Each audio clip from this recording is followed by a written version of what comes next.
नमस्ते शिक्षार्थी, कैसे आप सभी? आप लोगों की पढ़ाई बहुत अच्छी चल रही है और जैसे जैसे एग्ज़ाम नज़दीक आ रहा है आप लोगों पे प्रेशर बनते जा रहा होगा, तो ऐसे में आपको पैनिक नहीं होना है और आराम से पेशेंस के साथ आपको पूरी तैयारी को और बेहतर करना है ताकि जो एग्ज़ाम हो उसमें आपको कहीं किसी तरह से दिक्कत नहीं हो। उसके लिए हम लोग भी पूरी तरह से भरपूर कोशिश कर रहे हैं, भरपूर सहयोग आप लोगों का मिल रहा है और भरपूर हम लोगों से प्रयास भी किया जा रहा है। तो चलिए एक फिर से नई कड़ी का जो हमारा शुरुआत हुआ था उसी का फिर एक नया टॉपिक ये है सेट नंबर 47 ऊंची उड़ान वादा सफलता का हम लोग लेकर के चल रहे हैं, जो कि बिहार एसआई का है, वर्दी सीरीज़ है। इस वर्दी सीरीज़ में सेट नंबर 47 में क्वेश्चन क्या क्या पूछा था और क्या क्या इसका आंसर होगा, चलिए उसको एक एक करके डिस्कशन करके देखते हैं। तो पहला पोर्शन जैसा जानते हो करंट अफेयर का रहता है, चलिए शुरू करते हैं। करंट अफेयर का पहला क्वेश्चन आपके स्क्रीन पर ये रहा। पहला क्वेश्चन है, निम्न में से जो है दिया हुआ है किस देश के क्रिकेटर मिचेल स्टार्क हैं जिन्होंने अभी टी20 अंतर्राष्ट्रीय क्रिकेट से क्या किया है, संन्यास लिया है, ये पूछा जा रहा है। तो सितंबर में इन्होंने क्या किया, संन्यास की घोषणा की थी और ये पूछा जा रहा है किस देश से हैं। तो मिचेल स्टार्क पता होगा, बहुत फेमस क्रिकेटर हैं ये कहाँ के हैं, ऑस्ट्रेलिया के। ये कहाँ के, ऑस्ट्रेलिया। इन्होंने 65 जो है टी20 खेला और उसमें से उन्होंने लगभग 79 विकेट जो है इन्होंने हासिल किया। ऑस्ट्रेलिया की राजधानी कैनबरा है और डॉलर जो है ऑस्ट्रेलियाई डॉलर वहाँ का है और एंथीज एल्बनीज जो है वहाँ के क्या है, आपको पता होगा वो पीएम है। वस्तु और सेवा कर अपीलीय न्यायाधिकरण यानी जिसको जीएसटी एक्ट के नाम से भी हम लोग जानते हैं, उसका शुभारंभ किसने किया? तो इसका जो शुभारंभ किया गया ये हमारे वित्त मंत्री निर्मला सीतारमण जो है, इनके द्वारा इसकी शुभारंभ हुई है। ये कब हुआ है? तो 24 सितंबर 2025 को क्या हुआ, नई दिल्ली में। 2025 को कहाँ पे, नई दिल्ली में जो है इसका क्या हुआ, शुभारंभ हुआ। और इसमें यह बात कहा गया कि इसका उद्देश्य ये है कि जो टैक्स पे करने वाले हैं उनको एक स्वतंत्र मंच दिया जाना ताकि वो पूरी तरह से फ्री होकर के अपना वो टैक्स का पूरा ब्यौरा जांच ये देख सके। साथ ही साथ जो विवाद है उससे संबंधित उसको सुलझाने के लिए जो है ऐसे मंच बनाया जाए जिसमें केंद्र और राज्य दोनों का एक सहयोग होगा, जिसमें केंद्र की तरफ से एक मुख्य आप यूँ समझिए कि राज्य पीठ कहिए वो, और मतलब केंद्र पीठ कहिए और 31 जो है वह राज्य पीठ होंगे ताकि केंद्र और राज्य के बीच में जो कर टैक्स पे किया जाता है उसको लेकर के एक बेहतर समन्वय बनाया जा सके, इसको लेकर के किया गया। जीएसटी पता होगा भारत में 1 जुलाई 2017 में लाया गया था। भारत ने एशियाई युवा खेल 2025 में कुल कितने पदक जीते? तो भारत ने इसमें कुल जो है 48 पदक जीते हैं, जिसमें से जो है 48 पदक जीतने में जिसमें 13 जो है वो आपको स्वर्ण से है, 14 जो है वो आपको रजत से है और 17 जो है आपको कांस्य से। 4 3 7 हो जाएगा, कितना हो जाएगा टोटल, काउंट करिए, 4 3 7 यानी यहाँ कितना हो जाएगा 27 और 11 जो है वो आपको क्या हो जाएगा, कांस्य हो जाएगा, याद रख लीजिएगा, है ना। तो कुल इसको जोड़ लीजिएगा कितना, 48 पदक आपको हो जाएगा, जिसमें भारत जो रैंक का बात करेंगे तो 6 रैंक भारत का रहा। 222 जो है भारतीय एथलीट्स जो है इसमें हिस्सा लिए थे, कितने, 222 एथलीट्स हिस्सा लिए थे, जिसमें से 109 फीमेल थी और 103 जो थे वो क्या थे, मेल थे। ये कब हुआ था? तो ये हुआ था आपको 22 से लेकर के 31 अक्टूबर तक, कहाँ पे, बहरीन में हुआ था। ये कहाँ हुआ था? बहरीन में हुआ था। इसका शुभंकर जो था वो शबाब था, है ना, शबाब जो है इसका क्या था, शुभंकर था। और जो नंबर 1 पर रहा वो कौन रहा? चीन रहा। 147 पदक के साथ जो है चीन इस पे नंबर 1 पे रहा, जिसमें वह 63 जो है वह गोल्ड मेडल लिया था। हाल ही में किस राज्य सरकार ने मुख्यमंत्री सेहत योजना जो है लाया है, यानी कि मुख्यमंत्री सेहत योजना लाया गया? तो ये पूछा जा रहा है, जिसमें 10 लाख जो है आपको कैशलेस जो है योजना के तहत आपको इलाज कराया जाएगा। ये पूछा जा रहा है किस राज्य के द्वारा लाया गया? तो पंजाब के जो सीएम है भगवत मान, तो उन्होंने ही ये योजना की शुरुआत की है। तो आंसर क्या हो जाएगा, पंजाब, जिसमें 10 लाख रुपया और जो भारत सरकार का आयुष्मान भारत योजना चल रहा है उसके तहत दोनों को जोड़ करके जो है इसमें आपको क्या किया जाएगा कि 10 लाख तक कैशलेस जो है वह इलाज कराने की बात की गई है। तो ये आंसर क्या हो जाएगा, ठीक है, सितंबर में इसको लाया गया। गुलाब चंद कटारिया जो है वहाँ के गवर्नर है। निम्नलिखित में से जारी सतत विकास रिपोर्ट यानी जिसको सस्टेनेबल डेवलपमेंट कहते हैं 2025 के अनुसार भारत 167 देशों में कौन से रैंक हासिल हुआ? तो भारत का 99वां रैंक हासिल हुआ। हालांकि रैंक में सुधार है, 2024 में भारत का जो रैंक था वह 109 था, इसमें 10 रैंक गिर करके भारत 99वें रैंक पर है, बहुत अच्छा कह सकते हैं। कुल देश कितने, 167 देशों में। क्या है ये? तो जो हमारा पर्यावरण है उसको बिना प्रदूषित किए हुए डेवलपमेंट करने का एक रिपोर्ट है, जिसमें हम डेवलपमेंट सतत विकास रिपोर्ट के नाम से भी हम लोग इसको जानते हैं। अगर बात किया जाए भारत के स्कोर का, तो कुल भारत को जो है वो 67 स्कोर आया है। जैसे गरीबी उन्मूलन की तरफ भारत ने अच्छा फोकस किया है, स्वच्छ ऊर्जा की तरफ भारत ने फोकस किया है, साथ ही साथ कह सकते हैं कि ऊर्जा का उत्पादन जो है वो और ज़्यादा अधिक होना शुरू हो गया, साथ ही साथ कह सकते हैं स्वास्थ्य में भारत ने डेवलपमेंट किया। हालांकि अभी भी बहुत सारे क्षेत्र में काम करना बाकी है, जैसे गरीबी उन्मूलन हुआ लेकिन अभी भी कई गरीबी उन्मूलन को लेकर कार्य करना बाकी भी है, तो कुछ सुधार भी हुए और अभी भी कुछ सुधार करना क्या है, ज़रूरी है। ये कब से हो रहा है? तो 2016 से जो है ये प्रतिवर्ष जारी किया जाता है, ठीक है। और अभी ये 10वां टोटल जो है एसडीआर रिपोर्ट आया है, अभी तक 10वां रिपोर्ट आया है। भारत जो है, भारत में भी नीति आयोग जो है, नीति आयोग इसको लेकर रिपोर्ट क्या करता है, जारी करता है। सवाल ये पूछे कि सतत विकास रिपोर्ट जारी कौन करता है? तो यूएन जो है वो जारी करता है। हाल ही में भारत और चीन के बीच संबंध में शांति बहाल करने के लिए 3D जो है वो लाया गया है। उस 3D में क्या मतलब डिसएंगेजमेंट, डिस्क्लेशंस और डिसएक्शंस। डिसइंडक्शंस का मतलब ये शब्द आप यूँ समझिए कि आप अपने सीमावर्ती क्षेत्रों का ख्याल रखें, हम अपने सीमावर्ती को एक दूसरे का दखल अंदाजी नहीं करेंगे। हालांकि इसको लेकर के आपको पता होगा कि साल 1954 में भी एक बहुत गहरे मुद्दे पर जो है भारत के क्या नाम है प्रधानमंत्री वहाँ से जो है उसके मुख्य हेड जो है उन्होंने पंचशील समझौता किया था। कुछ उसी टाइप का आप समझ सकते हैं, है ना, जो 1954 में पंचशील हुआ था, कुछ उसी टाइप से आप इसको भी क्या कर सकते हैं, जोड़ सकते हैं, जिसमें सम्मान करना, है ना, अपने हितों को क्या करना, दोनों को हितों को बेहतर करना, इससे संबंधित आप जान सकते हैं। 27वें कथक महोत्सव 2025 के डायरेक्टर कौन है? तो 27वें जो कथक हुआ है इसके जो पूछ रहा है वो कौन है, तो ऑप्शन है आपके पास पंडित बिरजू महाराज, श्रीमती परमाणवी भागवती जो है ये क्या है कथक महोत्सव के डायरेक्टर हैं। ये कथक महोत्सव अभी कराया गया था 21 से लेकर के 26 मार्च, 5 दिवसीय जो है ये कराया गया था, जो कि पहला एक तरह से महोत्सव था, जिसमें ये पहला ऐसा महोत्सव था जिसमें कथक के साथ साथ साहित्य पर भी चर्चा किया गया था। ये कहाँ पे हुआ था? नई दिल्ली में हुआ था। कहाँ पे? नई दिल्ली में एक ऑडिटोरियम है, कमानी ऑडिटोरियम, वहीं पर ये आयोजित कराया गया था। FY यानी फाइनेंशियल ईयर 2025-26 के लिए सबसे ज़्यादा मनरेगा मजदूरी किस राज्य में है? मनरेगा आप जानते होंगे भारत सरकार के द्वारा एक मजदूरों के लिए लाया गया न्यूनतम मजदूरी दर होता है, जिसमें कम से कम इतने मजदूरी दर दिए जाएंगे, जिसमें कई तरह के रोजगार क्रिएट किए जाएंगे। तो इसमें अभी कई राज्यों ने इसमें बढ़ोतरी किया है। तो सबसे जो है अभी ज़्यादा किसने किया है? तो वो जो है आपको हरियाणा जो है वह 400 कर दिया। हरियाणा जो है वह बढ़ा के कितना कर दिया? 400। वहीं अगर सबसे कम बात करेगा अभी भी तो 241 जो है वो नागालैंड का है ना, 241 जो है वो क्या है? नागालैंड का है, याद रख लीजिएगा। 26 रुपया इसने क्या किया है? बढ़ाया है। 374 पहले था, उसको बढ़ा करके 26 बढ़ा करके कितना कर दिया गया? 400 कर दिया गया, याद रख लीजिएगा। मनरेगा जो आया था पहले नरेगा उसका नाम था, आपको ये दिख रहा होगा, ये नरेगा था। ये नरेगा कब आया था? 7 सितंबर 2005 को आया था। बाद में 2 अक्टूबर 2009 को इसका नाम जोड़ करके, मतलब गांधी जी के नाम से इसको रख दिया गया, यानी इसका नाम जो है वो मनरेगा, Mahatma Gandhi national rural employment guarantee act के तहत जो है इसको ला दिया गया। एक और बात जान लीजिए कि इसमें अलग अलग राज्यों का अलग अलग होता है। बिहार का जो है मनरेगा वह 255 रुपये है। चुनाव आयोग ने 40 से ज़्यादा मौजूदा प्लांट जो है, यानी जो मौजूदा अभी 40 एप्लीकेशन है, उसको बदलने के लिए एक यूनिफाइड लॉन्च किया, मतलब सबको बदल करके एक यूनिफाइड लॉन्च किया गया। वो कौन है? जो है ECI नेट जो है ये एक लॉन्च किया गया, जिसमें कह सकते हैं कि अब सब जगह का झंझट खत्म करके एक ही जगह पर पूरी तरह से पारदर्शिता लाने के लिए, या वन स्टॉप आप डिजिटल सोल्यूशन कह सकते हैं, वो कह सकते हैं, या यूँ कह सकते हैं कि वन स्टॉप या वन स्टेप डिजिटल प्लेटफॉर्म कह सकते हैं, ये लाया गया है। ज्ञानेश कुमार पता होगा कि इसके क्या है, मुख्य हेड है। हाल ही में कौन सा देश इंटरनेशनल सोलर अलायंस का 123वां देश बना है? तो ये देश कौन बना है? ये अंगोला बना है। अंगोला जो है वह 123वां देश बना है। एक और बात जान लीजिए कि जो भारत है और पेरिस है, यानी जिसको आप लंदन कहते हैं, सॉरी क्या नाम है, आप फ्रांस कहते हैं, इन दोनों ने मिल करके क्या किया है? इसकी शुरुआत की है। जो ISA जो है इंटरनेशनल सोलर अलायंस जो है, इसकी शुरुआत जो है 2015 में, 30 नवंबर 2015 में इसकी शुरुआत की गई। ये इसलिए शुरुआत किया गया ताकि जो कर्क रेखा और मकर रेखा पर जो देश बसे हुए हैं, जो कर्क रेखा और मकर रेखा पे जो बसे हुए देश है, जहाँ पर सौर ऊर्जा की बहुत ज़्यादा संभावना है, उसको ध्यान में रख करके फ्रांस और भारत ने, जब पेरिस सम्मेलन हो रहा था 2015 में, उसी के दौरान जो है इसने एक नया ग्रुप बनाया जिसका नाम ISA इंडियन सोलर जो क्या नाम है, इंटरनेशनल सोलर अलायंस जो है वह बनाया गया। क्लियर हो गया होगा। इसका हेडक्वार्टर जो है वो गुरुग्राम में है। गुरुग्राम आपको पता होगा इंडिया में है, भारत में है, इसका मुख्यालय गुरुग्राम में है। 1 जून 2025 को IEPFA और सेबी द्वारा निवेशक शिविर कहाँ शुरू किया गया था?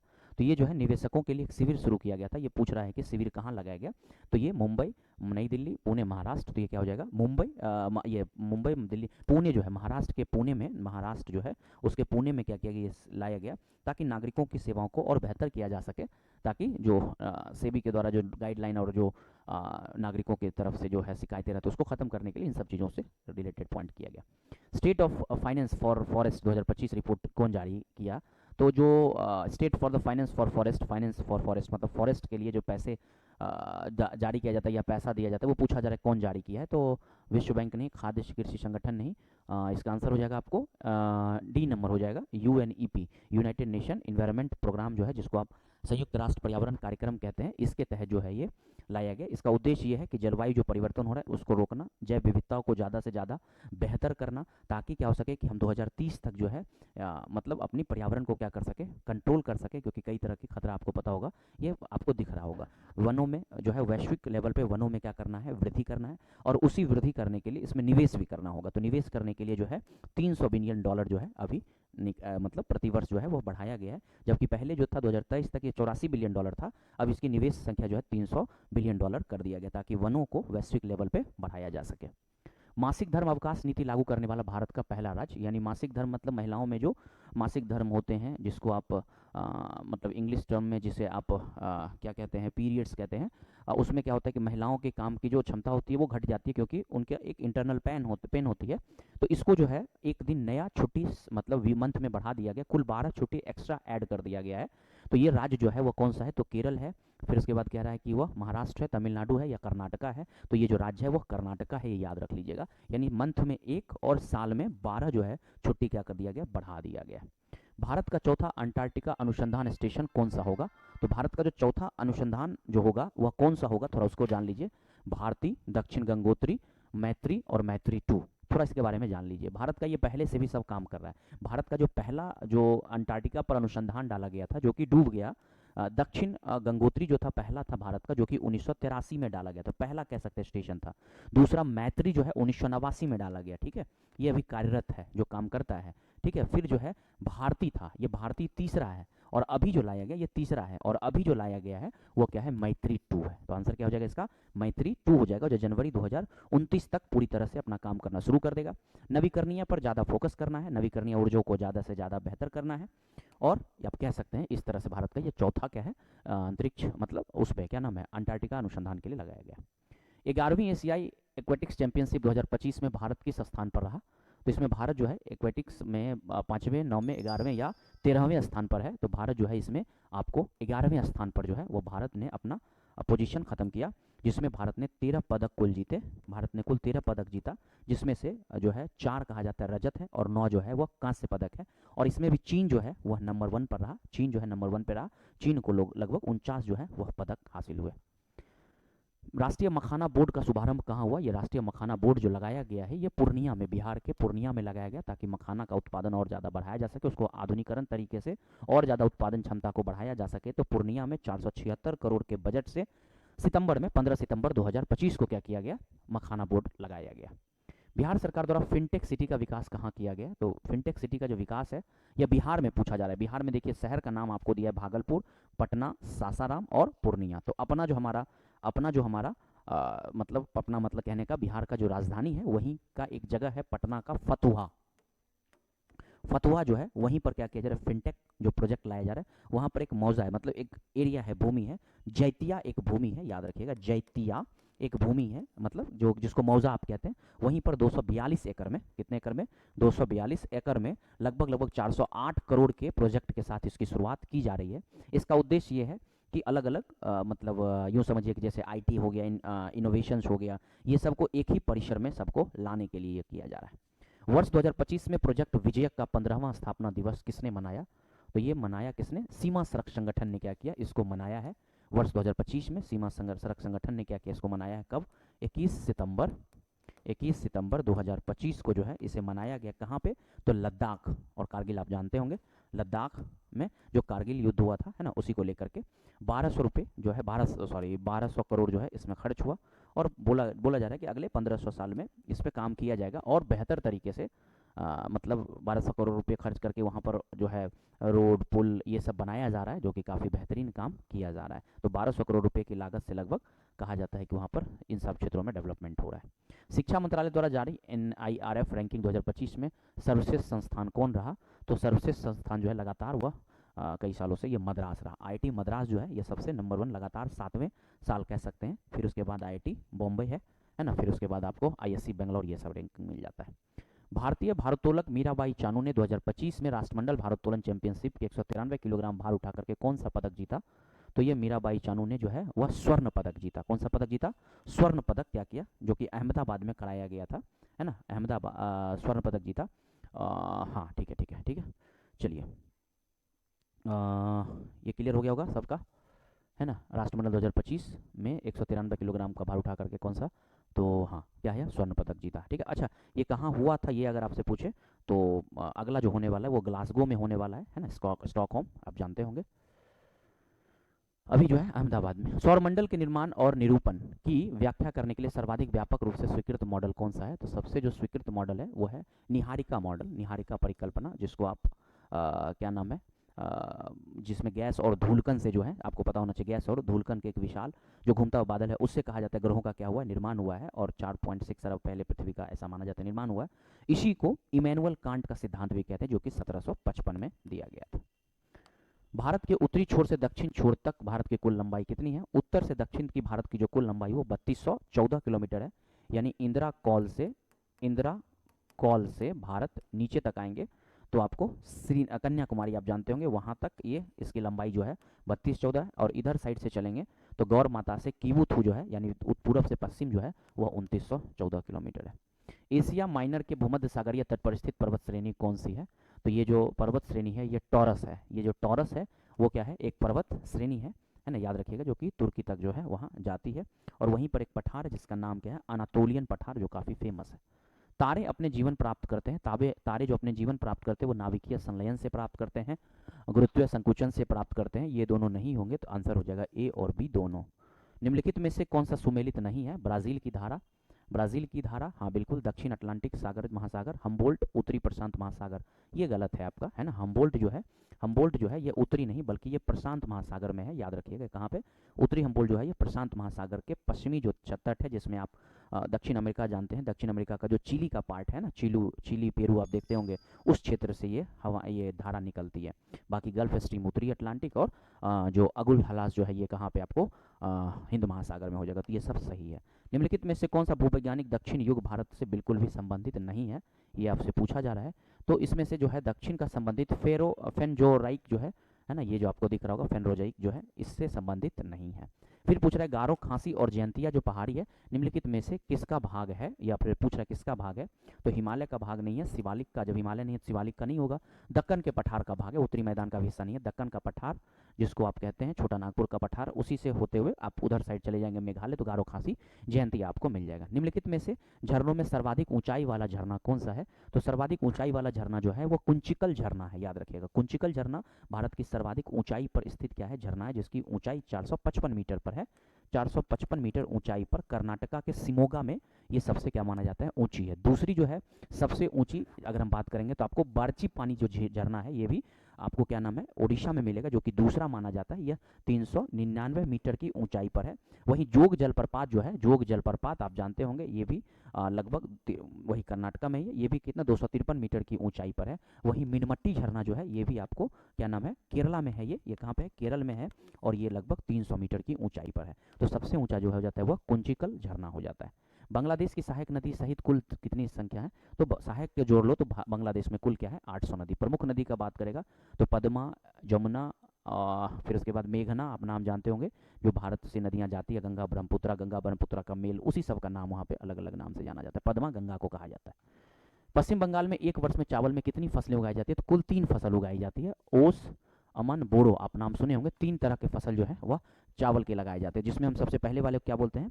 सबसे पहले वाले को बोलते हैं ओस, दूसरे को क्या बोलते हैं? अमान, और तीसरे को क्या बोलते हैं? बोरो। ओस जो होता है वो मानसून के पहले यानी बरसात के पहले, अमन जो होता है वह बरसात के सीजन में, और बोरो जो है वह बरसात के बाद लगाया जाता है। निम्नलिखित में से कौन सा अनुच्छेद भारतीय संविधान में संशोधन की प्रविष्टि देते हैं? यानी भारत में संशोधन की प्रक्रिया का अगर बात करेगा तो भारत में संशोधन की प्रक्रिया का बात आर्टिकल 368 में किया गया, और 3 प्रकार के संशोधन का बात किया गया। भारतीय संविधान के किस भाग में राज्य विधानमंडल के संगठन की संरचना और शक्ति का बात किया गया? तो ये भाग 6 हो जाएगा। कौन सा हो जाएगा? भाग 6, आर्टिकल 168 से लेकर के 212 तक जो है राज्य विधानमंडल का चर्चा किया गया। भारत के संविधान निम्नलिखित में से कौन सा अनुच्छेद संसद के प्रत्येक सदन के लिए एक अलग अलग सचिवीय स्टाफ का बात करता है? तो सचिवीय स्टाफ जो है, अलग अलग विभाग जो है वो एक सचिवीय स्टाफ रख सकता है, इसका प्रावधान अनुच्छेद 98 में इसका बात किया गया। जनहित याचिका की शुरुआत किसके द्वारा की गई? ये क्या है? तो जनहित याचिका एक न्यायिक पहल है, जिसमें सामान्य रूप से गरीबी या जो नहीं पहुंच पाएंगे कहाँ तक? न्यायालय तक, या समाज की कुछ वैसी कुरीतियाँ, या फिर समाज में चल रहे कुछ बुराइयों को या प्रदूषण से संबंधित चीज़ों को समाज जो है उठा के कहाँ तक? न्यायालय तक पहुँचा सकता है। इसका पहला मामला बिहार से हुसैनरा खातून, आप नाम सुने होंगे, है ना, हुसैनरा खातून वर्सेस बिहार सरकार का मामला पहला सन 1979 में आया था, जो कि माना जाता है जनहित याचिका का पहला मामला ये था। हालांकि इसको लेकर के पहली बार जो एक कह सकते हैं जो 1976 में भी देखा जाता है, न्यायमूर्ति कृष्णन अय्यर जो था उनका मामला देखने को मिलता है। मुंबई कामगार सभा वर्सेस अब्दुल मथई जो है उनका मामला देखने को मिलता है। लोकसभा की बैठक समाप्त की जा सकती है। लोकसभा की बैठक के समाप्त तीनों शब्दों से होता है, स्थगन से भी होता है, सत्रावसान से भी होता है, विघटन से भी होता है, उपयुक्त में सभी होता है, बस सबका अंतर अलग अलग। जब स्थगन हो गया तो एक निश्चित समय के लिए रोक दिया गया, ठीक है। जब होगा सत्रावसान यानी जो सत्र चल रहा है उसको रोक दिया जाना। जब होगा विघटन, जब सरकार हट जाएगी, है ना, ये 5 साल पूरा कर लेगी, तो विघटन हो जाता है। भारतीय संविधान भारत के राष्ट्रपति को अधिकार नहीं देता है, तो भारत के संविधान में भारत के राष्ट्रपति को अधिकार प्रधानमंत्री की नियुक्ति देता है, राज्य के मुख्यमंत्री की नियुक्ति नहीं देता, इसलिए आंसर इसका बी हो जाएगा। राज्य की नीति से सिद्धांत एक ऐसा चेक है जो बैंकों की सुविधा अनुसार अदा किया जा सकता है। ये स्टेटमेंट केटी शाह का है, ये स्टेटमेंट किनका है, केटी शाह का है। इन्होंने बताया था कि राज्य का नीति दे सकता तो जस्ट लाइक चेक है जिसको क्या किया जा सकता है, बैंक सुविधा अनुसार ये जैसे बैंक क्या करता है उसको कैश करता है, सेम समझे सरकार भी क्या करेगा, बढ़िया काम करेगा तो उसको अवार्ड मिलेगा। किस वाद संसद ने मौलिक अधिकार के संशोधन को अधिकार दिया, मतलब एक मामला, बहुत सारे मामले जैसे केशवानंद भारती मामला जो है, इसी के बाद जो है भारत में मौलिक अधिकार में कटौती की बात की गई। बाकी इन सब मामले में मौलिक अधिकार कटौती की बात नहीं की थी। ये तो मामला ही दूसरा है जो इंदिरा गांधी चुनाव जीती थी, उसमें ये मामला आया था, इलाहाबाद कोर्ट ने ये फैसला दिया था कि इंदिरा गांधी गलत तरीके से चुनाव जीती है। 1946 के चुनाव में मुस्लिम लीग किस प्रांत में अपनी सरकार बना पाई, तो ये जो है आपको बंगाल प्रांत जो है वहाँ पर जो है वह सरकार बना पाई। बंगाल प्रांत में 119 में 113 सीट जो है वह मुस्लिम लीग को आया था। आरंभ में भारत के संविधान में कुल कितने मौलिक अधिकार दिए गए थे, तो भारत में कुल 7 मौलिक अधिकार थे, जो कि वर्तमान में मौलिक अधिकार की संख्या कितनी है, 6 है। 1978 में संविधान संशोधन करके 44वां एक जो है उसको हटा दिया गया। तो आई होप आपको ये जो 47 था वो भी क्लियर हो गया होगा। बाकी फिर हम 48 के साथ कल आपके साथ जुड़ते हैं। ऐसा ही प्यार बना के रखिए और हमारी ऊंची उड़ान की टीम को ज़्यादा से ज़्यादा प्रयास करिए कि और आगे बढ़ाइए, आप लोग सराहिए, थोड़ा और काम करने के प्रति हमें और मोटिवेशन मिल सके। तो मिलते हैं अगले वीडियो में, अपना ख्याल रखिए, धन्यवाद।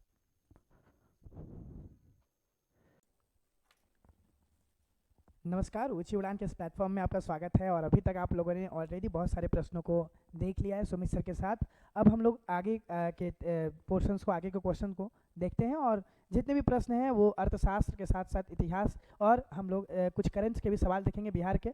तो चलिए शुरुआत करते हैं पहले प्रश्न से। और पहला प्रश्न में देखने को मिलता है कि शुद्ध निर्यात कब बराबर होता है, शुद्ध निर्यात बराबर कब होता है। ऑप्शंस दिए गए हैं, देख लीजिएगा। निर्यात के ऊपर बात की गई है, और आयात और निर्यात आपको पता है अर्थव्यवस्था का एक व्यवस्था जो शुरू से चला आया है, और इसके बिना अर्थव्यवस्था के साथ साथ देश भी चलना इम्पॉसिबल है, क्योंकि कुछ बहुत सारी चीज़ें हर जगह पे मौजूद नहीं होती है। कुछ चीज़ें यहाँ से भारत जो है कुछ चीज़ें बाहर से मंगवाता है, और दूसरे देशों के पास कोई चीज़ नहीं रहता है तो वो भारत से लेते हैं। ये एक अर्थव्यवस्था के साथ साथ भारत देश का भी चलना इसी पे टिका हुआ है, पूरे आयात और निर्यात पर। लेकिन सवाल है कि शुद्ध निर्यात कब बराबर होता है, जब निर्यात में आयात को घटाया जाता है या फिर जब निर्यात में आयात को जोड़ा जाता है। तो बता दे, या भाग दिया जाता है या केवल सेवाओं का निर्यात होता है, तभी ही शुद्ध निर्यात बराबर होता है।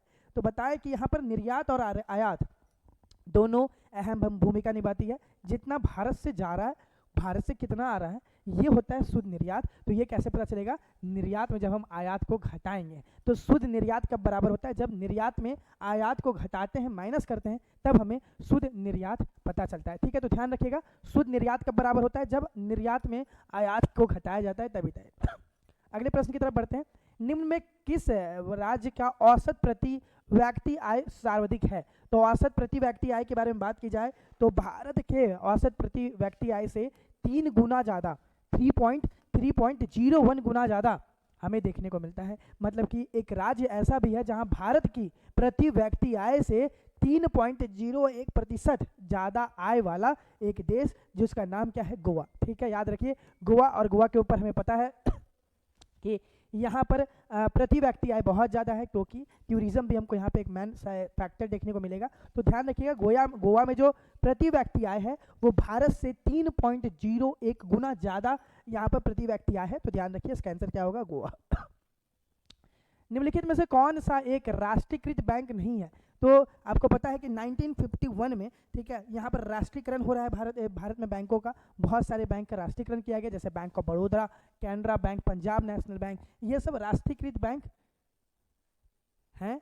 यहाँ पर सवाल क्या है, राष्ट्रीय बैंक नहीं है, इनको शामिल नहीं किया गया था। तो ICICI बैंक जो है हमारी राष्ट्रीयकरण के समय में मौजूद नहीं थी। तो ध्यान रखिएगा, इसका आंसर क्या होगा, ICICI बैंक। क्यों, क्योंकि जब 1951 में राष्ट्रीयकरण हो रहा है बैंक का, तभी bank of Baroda, Canara bank, Punjab national bank सब राष्ट्रीय बैंक है, लेकिन ICICI बैंक राष्ट्रीयकृत बैंक की घोषणा में नहीं आती है। तो इसका राइट आंसर सी नंबर हो जाएगा। अगले प्रश्न की तरफ बढ़ते हैं।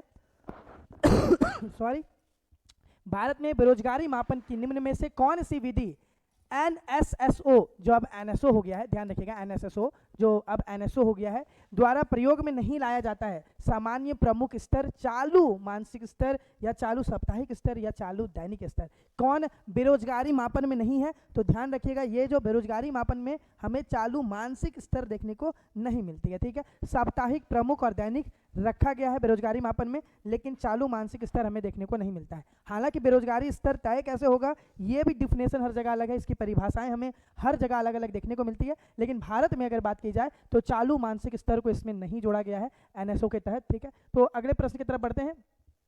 निम्न में से किसके द्वारा मानव विकास सूचांक एसडीआई सर्वप्रथम विकसित किया गया था? हम लोगों ने ऑलरेडी बात किया हुआ है कि किनके द्वारा ये सूचांक लाया जाता है। यहाँ पर सवाल वही है, बस थोड़ा सा घुमाया है कि एचडीआई जहाँ शिक्षा, जहाँ स्वास्थ्य, इन सब चीज़ का पैमाना देख करके तय किया जाता है कि देश कितना आगे है और कितना नहीं आगे है। ये सबसे पहले 1990 में हमें देखने को मिल रहा है कि ये बात किया गया मानव विकास सूचांक का, ह्यूमन डेवलपमेंट इंडेक्स का। अमर्त्य सेन ने भी इसमें योगदान दिया है, जिस कारण से हमें एचडीआई देखने को मिलता है। और इसका जो रिपोर्ट जारी किया जाता है वो यूनियन डेवलपमेंट नेशन के द्वारा किया जाता है। UNDP, United Nation Development Programme के तहत ये किया जाता है। तो यूनाइटेड नेशन डेवलपमेंट प्रोग्राम, तो यूनिसेफ तो नहीं होगा, IMIF भी नहीं होगा, एडोंग भी नहीं होगा, तो देखिए यूनाइटेड नेशन डेवलपमेंट प्रोग्राम। तो इसको कब से किया जाता है? यूएनडीपी कब? 1965 में जो बनी है यूनाइटेड नेशन डेवलपमेंट प्रोग्राम, इसी के तहत एचडीआई, ह्यूमन डेवलपमेंट इंडेक्स, मानव विकास सूचांक वो बनाया गया है। तो ध्यान रखिएगा इसका क्या होगा, यूएनडीपी इसका राइट आंसर होगा। 1990 में अमर्त्य सेन का भी बहुत बड़ा योगदान है, इस चीज़ों को भी आपको याद रखना है। 46वें नंबर की तरफ बढ़ते हैं। निम्नलिखित राज्यों में किसमें गरीबी रेखा के नीचे न्यूनतम प्रतिशत का योगदान है? किनके द्वारा योगदान देखने को मिलता है? तो ये हमें योगदान केरल के द्वारा देखने को मिलता है, जो गरीबी रेखा के नीचे योगदान में हमें शामिल देखने को मिलते हैं। तो केरल इसका राइट आंसर होगा। पंजाब, गुजरात, आंध्र प्रदेश नहीं, केरल जो है वो निम्न नीचे न्यूनतम जो ये है प्रतिशत उसका योगदान में शामिल है। निम्नलिखित में कौन सा भारत का घरेलू उत्पाद में सर्वाधिक अंशदान करता है? किनके द्वारा आखिर का अंशदान ज़्यादा किया जाता है? अब देखिएगा यहाँ पे सवाल है, कृषि से समृद्ध, विनिर्माण उद्योग, सेवाएं या फिर विद्युत, गैस और जल आपूर्ति। तो ध्यान रखिएगा आखिरकार कौन सबसे ज़्यादा करता है? तो सबसे ज़्यादा अगर भारत में कर रहे हैं तो वो हमें सेवाएं देखने को मिलती है, तकरीबन 53 से लेकर के 55%, ठीक है। वो जो है सेवा ही अकेले कर रहा है। और आप भी भारत में ही देखते होंगे कि आज के समय में सेवाएं जो हैं वो सकल घरेलू उत्पाद में बहुत ज़्यादा योगदान करते हुए नजर आते हैं। लगभग 55 से लेकर 55% तक, 53 से लेकर के 55% तक जो है सिर्फ सेवाएं का ही यहाँ पर हमें बात देखने को मिलता है। बहुत अच्छा सवाल है कि निम्नलिखित संस्थानों को उनके स्थापना वर्ष के हिसाब से सम्मिलित कीजिए। तो कुछ कुछ दिए गए हैं हमारे पास, उनकी सूची 1 और सूची 2, और हमें बताना है कि कौन सा कथन सही है। भारत औद्योगिक ऋण एवं निवेश निगम की अगर बात की जाए तो हमको इसकी स्थापना कब देखने को मिलती है? इतना याद होगा आपको कि हमें इसकी स्थापना 1955 में देखने को मिलता है, ठीक है। मतलब A का 4 होगा, A का 1 भी नहीं होगा, A का 3 भी नहीं होगा, A का 2 भी नहीं होगा। सवाल तो ऐसे ही बन चुका है कि A का 4 होगा। अब बात किया जा रहा है भारत औद्योगिक विकास निगम, ये क्या होगा? तो ये हमारा 1964 होगा, ठीक है। तो ध्यान रखिएगा 1964 उसका आंसर भारतीय औद्योगिक विकास बैंक का। और फिर अगला सवाल कि भारतीय औद्योगिक पुनर्निर्माण बैंक का क्या होगा? वो 1985 होगा। और भारतीय लघु उद्योग विकास बैंक का 1990 होगा। तो सिंपल सा सवाल है और हमें साफ तौर से देखने को मिलता है कि A का 4 जो है वो सिर्फ एक में ही है। मतलब जैसे आप पहला वाला ही सॉल्व करते कि भारत औद्योगिक ऋण निवेश निगम 1955, बाकी सब खुद ब खुद सॉल्व हो जाता है, क्योंकि यहाँ पर A का 4 सिर्फ एक ही जगह हमें देखने को मिलता है, ठीक है। अगले प्रश्न की तरफ बढ़ते हैं। 49 नंबर, इसमें कौन सा सही सुमेलित नहीं है उसके बारे में बात करना है, ठीक है। कौन सा सही सुमेलित नहीं है? क्या सूरत में सबसे ज़्यादा सूती वस्त्र आता है? तो हाँ, सूरत में, गुजरात में हमें देखने को मिलता है कि सूती वस्त्र बहुत ज़्यादा है। शुक्र में जो है वहाँ पे सीमेंट उद्योग हमें बहुत ज़्यादा देखने को मिलता है, ये भी एकदम सही है, ये भी एकदम सही है। ध्रुव रिकेटर जो है वो बार्क मुंबई से संबंधित है, ये भी सही है। तो गलत क्या है? इसमें पूछा गया कौन सा सुमेलित नहीं है, कौन सही सुमेलित नहीं है? तो ध्यान रखिएगा कटनी जो है वो कागज से नहीं बल्कि कटनी जो है वो सीमेंट से है, ठीक है। कटनी जो है वो सीमेंट से देखने को मिलता है, इसी कारण से इसका राइट आंसर क्या होगा? कटनी होगा, क्योंकि कटनी सही सुमेलित नहीं है। कटनी के सामने क्या होना चाहिए था? कटनी के सामने सीमेंट होना चाहिए था, लेकिन यहाँ कागज लिखा हुआ है, इसलिए राइट आंसर इसका क्या होगा? A नंबर इसका राइट आंसर होगा। 50वें नंबर की तरफ बढ़ते हैं। खादी एवं ग्रामीण उद्योग कमीशन, ठीक है। खादी एवं ग्रामीण उद्योग कमीशन का मुख्यालय कहाँ पर है? तो खादी और ग्रामीण कमीशन आप समझ रहे हैं, जहाँ पर भारत में 1957 में इसको बनाया गया और यही एक ये था कि हम लोग 1957 में इसको बनाया गया और ग्रामीण उद्योग खादी को बढ़ावा देने के लिए ताकि आत्मनिर्भर बन पाए। इसका जो मुख्यालय है वो हमें मुंबई में देखने को मिलता है, जो पहले समय में बम्बई कह के पुकारा जाता था। तो मुंबई हमें खादी वस्त्रालयों में बहुत ज़्यादा फेमस देखने को मिलता है। कारण आपको पता है, क्योंकि हमें मुंबई में खादी जो आत्मनिर्भर की बात कर रहा है वो हमें यही देखने को मिलता है कि मुंबई में इसकी स्थापना की गई है। रामभर स्तूप, रामभर स्तूप के बारे में आपको पता है, जहाँ पर ये जिक्र किया गया है भगवान बुद्ध के अंतिम जो वो डेथ किए हैं उनके बाद का जो जिक्र है वो रामभर स्तूप। स्तूप आपको पता है बौद्ध धर्म से संबंधित है। जब उनका महापरिनिर्वाण हो रहा है, जब बुद्ध जा रहे हैं, महापरिनिर्वाण का मतलब ये है कि एक जलता दिया जो है वो बुझ गया, ठीक है। तो जैसे ही बुद्ध का महापरिनिर्वाण होता है, मतलब जब उनका अंतिम संस्कार किया जा रहा है, तो वो भारत के किस राज्य में स्थित है? तो सिंपल सा सवाल है, अगर कोई थोड़ा सा भी दिमाग लगाए, थोड़े से भी दिमाग लगाएं, तो हम लोग देखेंगे भगवान बुद्ध का महापरिनिर्वाण जो उनकी अंतिम सांसें हैं वो कुशीनगर में हुई है, ठीक है, कुशीनगर में हुई है। अब याद रखिए कि इतिहासकार के बीच में एक बहुत बड़ा मतभेद है, एक बहुत बड़ा डिबेट है कि आखिरकार इनकी डेथ कैसे हुई है। किन्हीं का कहना है कि कुछ दूसरे चीज़ खा के आ गए थे, कोई मशरूम कह रहे हैं, तो हर इतिहासकार के बीच में एक डिबेट है। लेकिन कुशीनगर में इनकी डेथ हो रही है और कुशीनगर में ही रामभर स्तूप बनाया जा रहा है, जहाँ पर अंतिम संस्कार के बारे में बात किया गया है। मल लोगों के द्वारा माना जाता है कि इनका अंतिम संस्कार किया जा रहा था। अशोक ने फिर स्तूप बनवाया है हर जगह जगह पर, इस बारे में हमने जिक्र किए हैं। और कुशीनगर किस क्षेत्र में है राज्य के? तो वो राज्य के उत्तर प्रदेश में हमें देखने को मिलता है। कुशीनगर की जो हमें देखने को मिल रहा है वो उत्तर प्रदेश में दिख रहा है। यहीं पर ऐसी मान्यताएं हैं कि मल्लों के द्वारा, जो मल वंश के थे उनके द्वारा इनकी जो है अंतिम संस्कार किया जा रहा है। और रामभर स्तूप उसी चीज़ का एक प्रतीक है कि महापरिनिर्वाण के बाद क्या हुआ है। हालांकि स्तूप जितना भी बने हैं वो महापरिनिर्वाण को ही दर्शाते हैं। अगले तरफ प्रश्न की तरफ बढ़ते हैं। गौतम बुद्ध की माँ किस वंश से संबंधित है? यहाँ सर गौतम बुद्ध की बात की जा रही है। और गौतम बुद्ध आपको पता है कि माना जाता है क्या कि गौतम बुद्ध जो है वो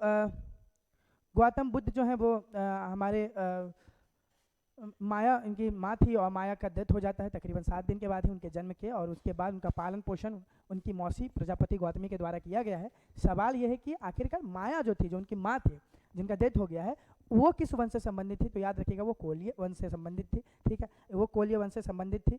ध्यान रखना, माया वंश मत कर दीजिएगा, माया उनकी माँ का नाम था, तो प्लीज़ कंफ्यूजन नहीं आना, वो वंश नहीं है। तो वंश क्या है? कोल्य वंश हमको राइट आंसर देखने को मिलेगा। डी नंबर इसका राइट आंसर होगा। आते हैं 53 नंबर की तरफ। 53 नंबर का सवाल इतिहास का ही सवाल है कि हड़प्पा संस्कृति की जानकारी का प्रमुख स्रोत क्या है? तो ध्यान रखिए कि आखिरकार इसका प्रमुख स्रोत क्या है हड़प्पा सभ्यता की जानकारी का। शिलालेख पे डाउट है कि सर शिलालेख होगा या नहीं होगा, लेकिन जान जाइए कि यहाँ पर पूछा जा रहा है हड़प्पा सभ्यता के स्रोत क्या है। बात ये नहीं हो रही है कि भारत में हड़प्पा सभ्यता के शिलालेख मिले हैं या नहीं मिले, हड़प्पा सभ्यता में शिलालेख मिला या नहीं मिला, वो सवाल नहीं है। प्लीज थोड़ा बारीकी से सवाल को देखना है। यहाँ बस सवाल सिंपल है कि हड़प्पा संस्कृति की जानकारी का प्रमुख स्रोत क्या है, कहीं से मिल रहा है वो हमें। भैया जी हमें मोहर मिले हैं, अगर हमें ये मिल रहा है कि हड़प्पा सभ्यता में दूसरे देश के साथ व्यापारिक संबंध है, और अगर दूसरे देश में भी अगर हमें हड़प्पा सभ्यता का कोई भी स्रोत मिल रहा है तो वो स्रोत की गिनती में आएगा। मेरा अगर एक मेरे बारे में अगर आपको जानकारी ईरान से भी मिल रहा है तो वो स्रोत का एक ये है कि ईरान से हमें इसके बारे में जानकारी मिलती है। हड़प्पा सभ्यता की जानकारी अगर किसी और दूसरे देश के शिलालेख में अगर मिल रही है तो हम कहेंगे कि वो शिलालेख इंपॉर्टेंट है। जैसे कि मेलुहा पुकारा जाएगा, अगर पुकारा जा रहा है मेसोपोटामिया के किसी शिलालेख में अगर जिक्र किया गया है कि हम लोग जो हैं वो मेलुहा के साथ व्यापार किया करते थे, और मेलुहा का अगर जिक्र किया गया हड़प्पा सभ्यता के साथ तो वो स्रोत की गिनती में आएगा। ठीक है, तो ध्यान रखना है ये शिलालेख और पक्की मिट्टी के मोहरे का में अंकित लेख, एक पक्की मिट्टी में मोहरे भी अंकित की गई है। मोहरे पता है जब व्यापार किया जाता था तभी टाइम के लिए मोहरे बहुत ज़रूरी हुआ करती थी, जिसमें प्रकृति के या फिर कभी किसी जानवर के हम लोग मोहरे एक छाप छोड़ते थे ताकि पता चल जाए कि ये किन राजाओं के द्वारा दिया गया है।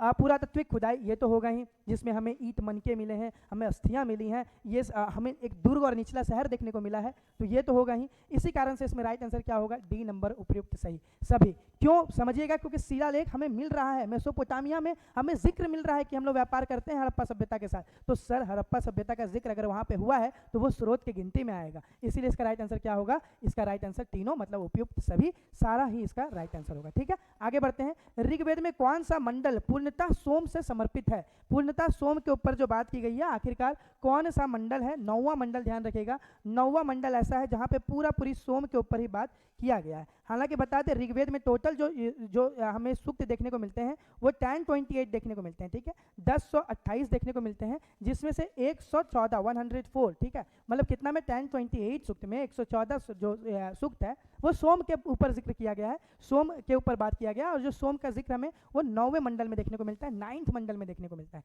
और याद रखिएगा 10वां मंडल जो है ऋग्वेद का, जो 10वां मंडल है वो पुरुष सूक्त से संबंधित है, जहां हमें वर्ण व्यवस्था देखने को मिलती है, ये प्लीज याद रखना है। और 9वें मंडल से हमें सोम के ऊपर समर्पित ये मंडल है, और 10वां मंडल बाद में लिखा गया मंडल है, और इसमें ही हमें वर्ण व्यवस्था भी देखने को मिलती है। इस बात को आपको ध्यान में रखना है। बहुत इजी सवाल है कि प्रथम आंग्लो मराठा युद्ध, ब्रिटिश और मराठाओं के बीच में, अंग्रेजों और मराठाओं के बीच में लड़ाई थी, जो प्रथम आंग्लो मराठा युद्ध का समाप्ति किस संधि के द्वारा किया गया है? बहुत ही इजी सवाल है, आपको पता है 1782 में, ठीक है, 17 मई 1782 ब्रिटिश और उधर से मराठा एक लंबी लड़ाई चल रही है। और इस लड़ाई के बाद, ठीक है, इस लड़ाई के बाद हमें देखने को मिलता है तकरीबन 20 साल का एक शांति स्थापित किया जाता है संधि में, कि आप लड़ाई झगड़े नहीं होंगे। और ये संधि हमें किसके साथ आखिरकार समर्पित, किसके साथ ये लड़ाई खत्म होती है? तो ये सालवाई की संधि के साथ, ठीक है, सालवाई की संधि के साथ ये लड़ाई जो है खत्म होती है, और 20 साल का शांति इसके बाद स्थापित होता है। तो ध्यान रखिएगा, प्रथम एंग्लो मराठा युद्ध जो है उसको जो खत्म किया गया है वो सालवाई संधि के साथ। बेसिन की संधि, इलाहाबाद की संधि, हम लोगों ने इलाहाबाद की संधि के ऊपर ऑलरेडी जिक्र किया है, जो पलासी बक्सर के बाद देखने को मिलता है 1765 में। यहाँ बात किया जा रहा है प्रथम एंग्लो युद्ध का, तो वो क्या होगा? सालवाई संधि के साथ शांति स्थापित की गई अंग्रेज और मराठाओं के बीच में युद्ध के। निम्नलिखित में से कौन एक मुगल सम्राट, सम्राट स्पेलिंग जैसे देखिएगा सम्राट का, ठीक है, यहाँ थोड़ा सम्राट होगा, द्वारा नियुक्त बंगाल का अंतिम गवर्नर था? बता दें 1717 ईस्वी में मुर्शीद कुली खां अपने आप को स्वतंत्र करके 1717 में फारूक सियार से अलग होकर के बंगाल में ये करता है, मुगल का गवर्नर बनता है। उसके बाद फिर अपने आप को स्वतंत्र कर लेता है। तो जो सबसे आखिरी फारूक सियार मुगल साम्राज्य में गवर्नर के तौर पे जो आ रहे हैं बंगाल में, वो मुर्शीद कुली खां में देखने को मिलते हैं। और फिर इसी के बाद आप देखते हैं सिराजुद्दौला एंड दिस दैट, ठीक है, जहाँ हम लोग पलासी उलासी का बात किए हैं। लेकिन ध्यान रखिए 1717 ईस्वी फारूक सियार हैं और उन्हीं से स्वतंत्र हो रहे हैं, और यही सबसे आखिरी बंगाल के अंतिम गवर्नर हैं मुर्शीद कुली खां 1717। और उसी के बाद 17 के बाद से अपने आप को स्वतंत्र करते हैं मुगल से मुर्शीद कुली खां। बहुत इजी सवाल उसके बाद का जो है वो भी देखने को हमें मिलता है कि कौन सा 1857 के विद्रोह में निम्नलिखित में कौन संबंधित नहीं है? तो बता दे बेगम हजरत महल जो है वो अवध से थी, ठीक है, यहाँ पे अवध क्योंकि इनके नवाब वजीद अली शाह को हटाया गया है और ये लीड कर रही हैं यहाँ से, ठीक है। कुंवर सिंह तो भारत से ही है, मतलब कि बिहार से ही है, और मौलवी अहमदुल्ला जो है हैदराबाद में पढ़ाई करके फैजाबाद वाले पूरे एरिया को संभाल रहे हैं। तो ये तीनों 1857 के क्रांति में हमें योगदान देते हुए नजर आए हैं। और एक बात और ध्यान में रखिएगा कि अगर डंका शाह भी यहाँ लिखा रहता ना, तो ध्यान रखिए मौलवी अहमदुल्ला शाह को डंका शाह के नाम से भी जाना जाता है, ठीक है। तो डंका शाह भी लिखा रहता तो भी सही होता, तो डंका शाह को ही मौलवी अहमदुल्ला कह के पुकारा गया है। कुंवर सिंह भी, बेगम हजरत महल भी, ये सब उससे संबंधित हैं। लेकिन उद्धम सिंह जो है वो जलियांवाला बाग से संबंधित है। ये तो आपके दिमाग में ऑलरेडी बैठ गया होगा कि उद्धम सिंह जो है वो जलियांवाला बाग से संबंधित है। और यहाँ पे सवाल यही पूछा जा रहा है कौन संबंधित नहीं है, तो क्या होगा? उद्धम सिंह संबंधित नहीं है। अगले प्रश्न की तरफ बढ़ते हैं कि वल्लभ भाई पटेल को सरदार की उपाधि किसने दी थी? पता है, एक पूरे देश को एकजुट करने का कार्य जिनके द्वारा किया गया, ठीक है, जिनके द्वारा पूरा एकजुट किया गया इसमें, और बारडोई आंदोलन जब हो रहा है उस आंदोलन में भी इनका बहुत बड़ा योगदान रहा है। और महात्मा गांधी ने उन्हें सरदार की उपाधि दी, आयरन मैन ऑफ इंडिया, ठीक है। तो ध्यान रखना है ये क्या होंगे? महात्मा गांधी इसका राइट आंसर होंगे। बड़ा इजी सवाल है कि इनको जो है बारडोई आंदोलन के बाद महात्मा गांधी जी ने सरदार की उपाधि दी थी, ये भी बात आपको याद रखनी है। नेशनल काउंसिल ऑफ एजुकेशन की स्थापना कब की गई? तो बता दें इसकी जो एजुकेशन की जो स्थापना है, नेशनल काउंसिल एजुकेशन की जो स्थापना है, जहां पर हायर एजुकेशन के ऊपर बात किया जाएगा, उच्च शिक्षा के ऊपर बात की जाएगी, उसकी स्थापना जो है 15 अगस्त 1906 ईस्वी में किया गया है। और इसी 1906 ईस्वी में मुस्लिम लीग की भी स्थापना हमें देखने को मिलती है। तो याद रखना है कि अगला प्रश्न अगर कभी भी बाद में बनता है मुस्लिम लीग की स्थापना कब हुई है, तो उसका आंसर क्या होगा? 1906। यहाँ पूछा गया नेशनल काउंसिल ऑफ एजुकेशन की स्थापना कब हुई है, तो 15 अगस्त 1906। निम्नलिखित भारतीय नेताओं में कौन एक ब्रिटिश सरकार द्वारा इंडियन सिविल सर्वेंट्स को बर्खास्त किया गया था? किनको आखिरकार बर्खास्त किया गया था? तो ध्यान रखिएगा बर्खास्त जो है सुरेंद्र नाथ बैनर्जी को किया गया। ब्रिटिश सरकार ने इंडियन सिविल सर्विस से बर्खास्त किया था सुरेंद्र नाथ बैनर्जी को, ठीक है। इसका राइट आंसर क्या होगा? बी नंबर इसका राइट आंसर होगा। मेवाड़ के सिसोदिया शासक अमर सिंह ने किनके शासनकाल के दौरान मुगल सेवा स्वीकार की थी? तो बता दे इस समय जहांगीर चल रहे थे और जहांगीर के ही कार्यकाल में मेवाड़ के जो सिसोदिया जो राजवंश के थे अमर सिंह याद रखना है कि अमर सिंह ने जहांगीर के शासनकाल के दौरान मुगल सेवा को स्वीकार कर लिया, मुगल के अंदर जाकर के मिल लिया। सवाल अगर ऐसे बनता है कि कौन थे जिन्होंने जहांगीर के अंदर अपने आप को समर्पण किया या जहांगीर के शासनकाल में अपनी मुगल सेवा को ये स्वीकार कर लिया, तो याद रखिएगा अमर सिंह। इसलिए सवाल दो पहलू से बनता है, दोनों पहलू याद रखिए। मेवाड़ के सिसोदिया राजा कौन थे? अमर सिंह थे। जहांगीर के शासनकाल में उन्होंने मुगल चीज़ों को एक्सेप्ट कर लिया था। विजयनगर साम्राज्य, इनके ऊपर बात हम लोग ऑलरेडी कर चुके हैं। 1336 ईस्वी। हरिहर और बुक्का दो भाई हैं और ये अपने आप को नरपति कह के पुकारते हैं। ध्यान रखिएगा, अपने आप को नरपति।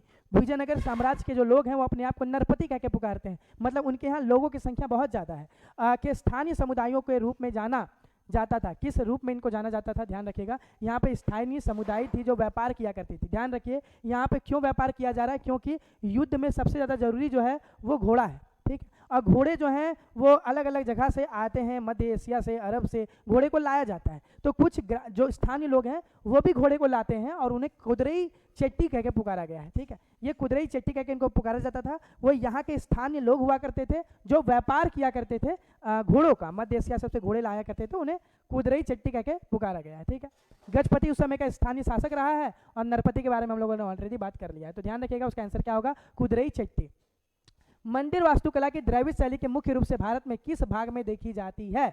तो बता दें हमें भारत में नागर शैली जो है वो उत्तर भारत में देखने को मिलता है और द्रविड़ शैली जो है वो दक्षिण भारत में हमें देखने को मिलता है। तो ध्यान रखिएगा, उत्तर भारत में हमें नागर शैली देखने को मिलती है जहाँ परिक्रमा कक्ष होता है। आप उत्तर भारत के मंदिरों में जाइएगा तो आपको अधिकांश जगह जो है वहाँ परिक्रमा कक्ष देखने को मिलेगा और एक मुख्य गर्भगृह देखने को मिलेगा जहाँ भगवान होंगे और उनके पास परिक्रमा कक्ष होगा।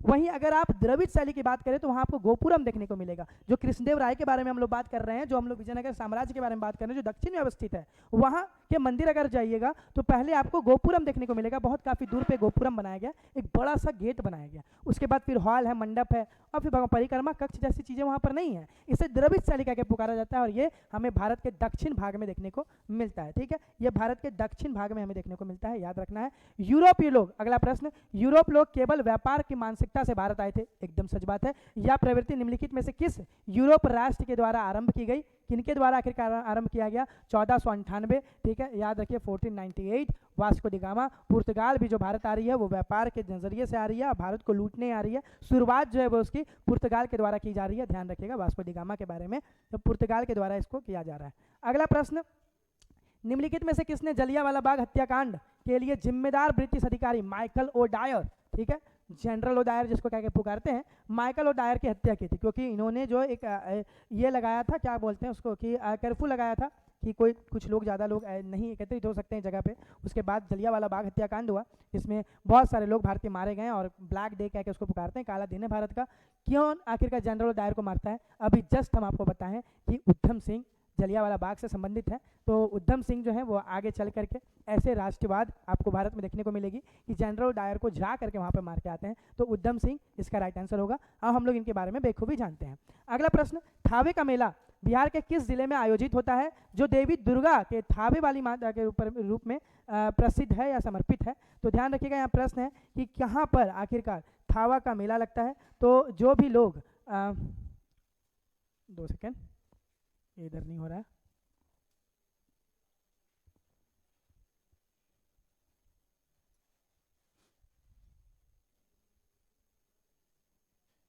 अच्छा ऊपर है, ठीक, सॉरी, आ जाइए। तो देखिए क्या कि हम लोग जो कोई भी गोपालगंज में रहते हैं उनको पता होगा कि वहीं पर थावे का मेला हमें देखने को मिलता है। तो इसलिए इसका राइट आंसर क्या होगा? गोपालगंज इसका राइट आंसर होगा, ध्यान रखना है, गोपालगंज। अगला प्रश्न की तरफ, बिहार में हाल में ही डॉल्फिन संरक्षण, जो डॉल्फिन को बचाने के लिए किस जगह को संरक्षण कंजर्व घोषित करने की घोषणा की गई है, जहाँ पे डॉल्फिन बचाने की बात की जाएगी? वो जो है हमारा क्या देखने को मिलता है, वो विक्रमशिला गंगा डॉल्फिन है, जहाँ पर गंगा में डॉल्फिन नजर आया और इस डॉल्फिन को बचाने का कार्य किया जा रहा है, ठीक है। 68 नंबर सवाल की तरफ बढ़ते हैं। निम्नलिखित में कौन सा पैरा एथलीट भाला फेंक स्पर्धा से संबंधित है? क्या शरद कुमार है, करमज्योति दलाल हैं, या फिर या फिर देवेंद्र झाझड़िया हैं। तो ध्यान रखिएगा, देवेंद्र झाझड़िया जो हैं वो पैरा एथलीट भाला फेंक में समर्पित है, ठीक है, संबंधित है। तो इसका राइट आंसर क्या होगा? C number. अगला प्रश्न, भारत में 2011 की जनगणना के अनुसार निम्नलिखित में से किस राज्य की साक्षरता दर 91.3% है? ठीक है, जहां पर 2011 की जनगणना के अनुसार यह देखा गया कि साक्षरता दर मतलब जो पढ़े लिखे लोग हैं वो 91.3% है। 2011 की बात की जा रही है। साक्षरता दर अभी आपको पता है मिजोरम बहुत आगे है, ठीक है, 100%, लेकिन यहाँ पे बात की जा रही है 2011, यहाँ पे बात किया जा रहा है 91.3। तो ये क्या होगा? केरल, ठीक है, केरल इसका राइट आंसर होगा। लास्ट प्रश्न, आखिरी प्रश्न देखते हैं, उसके बाद के प्रश्न के ऊपर मनोज सर देखेंगे।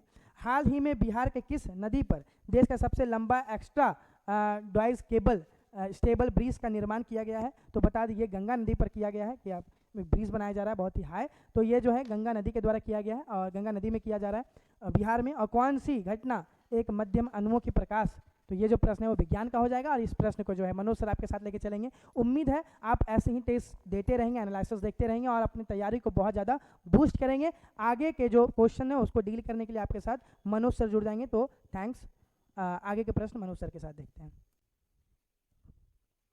नमस्कार, स्वागत है आप सभी का ऊंची उड़ान के इस सफलता सीरीज में। तो अभी हम लोग शुरू कर चुके हैं साइंस और मैथमेटिक्स का, जिसमें से हमारा पहला क्वेश्चन क्या हो जाता है? तो कौन सी घटना एक माध्यम के अणुओं द्वारा प्रकाश के प्रकीर्णन से संबंधित है जब ये कंपन ऊर्जा स्तरों पर उत्तेजित होती हैं? तो हमारा आंसर क्या हो जाता है? तो ये हो जाता है रमन प्रभाव, ठीक है, रमन प्रभाव। हाइजेंस प्रभाव किससे संबंधित होता है? तो ये प्रकाश के तरंग से, ये तरंग से संबंधित होता है, न कि प्रकीर्णन से संबंधित होता है। मैक्सवेल क्या होता है? मैक्सवेल प्रभाव ये विद्युत चुंबकीय क्षेत्र से संबंधित होता है, ठीक है, प्रकाश के प्रकीर्णन से ये भी संबंधित नहीं होता। हमारा सबसे सही आंसर क्या हो जाता है? रमन प्रभाव हो जाता है। फिर हम लोग बात कर लेते हैं, आप समान आकार के घटक यानी कंपोनेंट को क्या कहते हैं जो बिजली के लिए उच्च प्रतिरोध प्रदान करता है? तो उच्च प्रतिरोध कौन प्रदान करेगा? उच्च प्रतिरोध कौन प्रदान करेगा? ठीक है, कौन करेगा? तो जो कुचालक होगा, कुचालक ही उच्च प्रतिरोध प्रदान करते हैं। अर्धचालक से ज्यादा प्रतिरोध कुचालक का होता है। सुचालक में भी कम प्रतिरोध होता है, इसमें भी कम प्रतिरोध होता है, लेकिन कुचालक में हालांकि 9 के बराबर सुचालक होता है, यानी कि अधिकतम प्रतिरोध ही होता है। फिर बात कर लें विद्युत ऊर्जा की वाणिज्यिक इकाई क्या होती है? तो विद्युत ऊर्जा की जो वाणिज्यिक इकाई है वो किलोवाट घंटा हो जाती है, जिसे हम क्या कहते हैं? यूनिट, यूनिट के नाम से जानते हैं, यानी कि एक यूनिट उसी को दर्शाता है। जब दो वस्तुओं की सतहें संपर्क में होती हैं, ठीक है, जब दो वस्तुओं की सतहें संपर्क में होती हैं और एक दूसरे के सापेक्ष विरामावस्था में होती हैं तो कौन सा घर्षण होता है? तो ये स्थैतिक घर्षण हो जाता है, ठीक है, स्थैतिक घर्षण हो जाता है। सर्पी ये फिसलने से संबंधित है, ये लोटनी से संबंधित है, एक तरह से लोटनी घर्षण, लुढ़कना जिसको कहते हैं उससे संबंधित है। और ये तरल घर्षण तो हालांकि वायु में और जल में ये घर्षण प्रयोग में लाया जाता है। फिर बात कर लें, यदि किया गया कार्य शून्य है तो बल और विस्थापन के बीच का कोण क्या होगा? ठीक है, बल और विस्थापन के बीच का क्या होगा? ठीक है, तो ये देखिए, जब हम कार्य बराबर बल गुणे विस्थापन, यही फार्मूला होता है, कार्य बराबर बल गुणे विस्थापन होता है, ठीक है, और यहाँ पे cos थीटा होता है, cos थीटा, ठीक है, cos थीटा। तो cos थीटा यानी थीटा पे क्या वैल्यू हम रखेंगे कि cos थीटा का मान 90 आए, तो यहाँ पे सॉरी 0 आए, तो यहाँ पे हम 90 रख देते हैं। cos 90 का मान कितना होता है? cos 90 का वैल्यू हो जाता है 0, और 0 से किसी भी अंक में हम गुणा करेंगे तो उसका वैल्यू 0 ही आता है, ठीक है, शून्य ही आता है। तो यहाँ पे क्या हो जाएगा? 90 cos थीटा का वैल्यू, यानी थीटा का वैल्यू यहाँ पे 90 रखेंगे, तब जाके बल और विस्थापन के बीच का जो कोण है वो 90 रहेगा और कार्य शून्य होगा। फिर हम लोग बात कर लें, वायुमंडलीय हवा पृथ्वी पर रखी जाती है, तो वायुमंडलीय हवा पृथ्वी पर किन कारणों से रखा जाता है? तो जो गुरुत्वाकर्षण होता है पृथ्वी का उस कारण से होता है। पवन इससे रिलेटेड नहीं है, हालांकि बादल से भी नहीं है, ऐसा होता है। पृथ्वी के घूर्णन से तो अपकेंद्रीय बल लगता है जो हालांकि बाहर की तरफ गैसों को धकेलता है, ना कि पृथ्वी पे भेजता है, ठीक है, तो गुरुत्वाकर्षण एकदम सही आंसर हो जाता है। अब बात करें किसी पिंड के अपनी माध्य स्थिति से अधिकतम विरामावस्था को क्या कहा जाता है? ठीक है, किसी क्या कह रहा है, किसी पिंड के अपनी माध्य स्थिति से अधिकतम विस्थापन को क्या कहा जाता है? मान लीजिए कोई पेंडुलम है, ठीक है, पेंडुलम यहाँ से यहाँ तक जाता है, फिर अपने साम्य अवस्था में आता है, फिर यहाँ तक जाता है ना, तो यही हो गया, ये विस्थापन हो गया। सॉरी, यहाँ से यहाँ तक जो विस्थापन हो रहा है इसको हम लोग क्या कहते हैं? इसको हम लोग आयाम कहते हैं, आयाम, ठीक है, ये आयाम है, ठीक। तो अधिकतम विस्थापन, कोई पेंडुलम है तो बीच से पहले इधर जाता है, फिर बीच में आता है, फिर इधर जाता है, तो ये और ये दोनों क्या हो जाते हैं? आयाम हो जाते हैं, क्योंकि ये अधिकतम दूरी को दिखा रहे हैं। तो हमारा सही आंसर यही हो जाता है, सही आंसर क्या हो जाएगा? तो आयाम हो जाता है, उसे हम लोग आयाम कहते हैं। अब बात कर लें जुड़वा विरोधाभास के साथ जुड़ा हुआ है। जुड़वा विरोधाभास किसके साथ जुड़ा हुआ है? तो आइंस्टीन का जो सापेक्षता का सिद्धांत है, तो सापेक्षता के सिद्धांत को दो तौर पे जाना जाता है, एक विशिष्ट सापेक्षता का सिद्धांत और एक सामान्य सापेक्षता का सिद्धांत। तो जो जुड़वा विरोधाभास जुड़ा हुआ है वो विशिष्ट सापेक्षता के सिद्धांत से जुड़ा हुआ है, विशिष्ट सापेक्षता के सिद्धांत से जुड़ा हुआ है। ये किससे संबंधित है? आइंस्टीन से, आइंस्टीन का सिद्धांत है। फिर बात करें तो कमरे के तापमान और वायुमंडलीय दबाव पर पदार्थों और उसकी विशिष्ट उष्मा क्षमता के संबंध में गलत युग्म की पहचान करना है। यहाँ पे विशिष्ट उष्मा क्षमता की बात कर रहा है, ठीक है। किसकी विशिष्ट उष्मा क्षमता कितनी होती है वो हम बात कर लेते हैं यहाँ पे। तो जो एल्यूमिनियम होता है उसका विशिष्ट उष्मा जो होती है वो 900 के बराबर ही होता है, लेकिन पानी का नहीं होता है। पानी का लगभग 4198 के आसपास होता है, 4100, कहीं कहीं 4150, 40 से 4100 से 4200 के बीच में कभी कभी दे देता है। 4100 से लेके 4200 के बीच में रहता है, ठीक है। ये पानी का विशिष्ट उष्मा, लेकिन यहाँ तो 1200 दिया होता है, 1200 गलत है। कार्बन का 506 होता है और टंगस्टन का क्या होता है? तो टंगस्टन का 134.4 होता है, लेकिन पानी का 1200 नहीं होगा, 4186 होता है, ठीक है। 4186 ही ज़्यादातर देता है, ध्यान रखिएगा। लेकिन कभी कभी 4186 कभी कभी इधर उधर दे देता है, थोड़ा इधर करके, लेकिन यहाँ तो बहुत अंतर है पानी का। अब बात कर लेते हैं निम्नलिखित में से कौन सी गैस कोयला खदानों में विस्फोटक का कारण बनती है। तो कोयला खदानों में विस्फोटक के तौर पे हम किसका उपयोग करते हैं?